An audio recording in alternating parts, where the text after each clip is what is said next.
নমস্কার বন্ধুরা, আপনারা সবাই কেমন আছেন? আশা করি সবাই ভালো আছেন। এখানে আমি বড় মাছের টুকরো নিয়েছি, হলুদ দিয়ে অল্প কিছুক্ষণের জন্য মাখিয়ে রেখেছি। এবারে অন্য মশলাগুলো দিয়ে দেব। এখানে জিরে গুঁড়ো নিয়েছি, মিট মশলা গুঁড়ো নিয়েছি, আর এখানে লাল লঙ্কার গুঁড়ো নিয়েছি।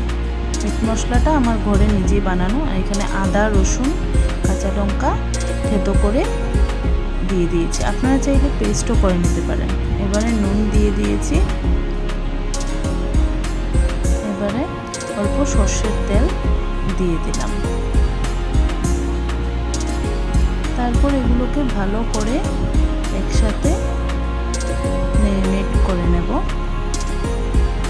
ভালো করে মিশিয়ে নেব মাছের সাথে, যাতে সবগুলো মশলা মাছের গায়ে ভালো করে লেগে থাকে।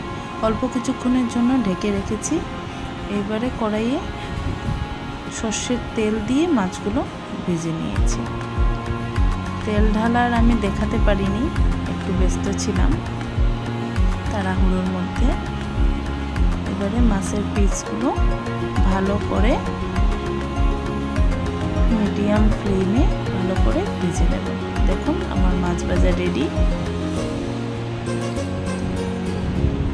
ভিডিওটা ভালো লাগলে অবশ্যই লাইক করবেন।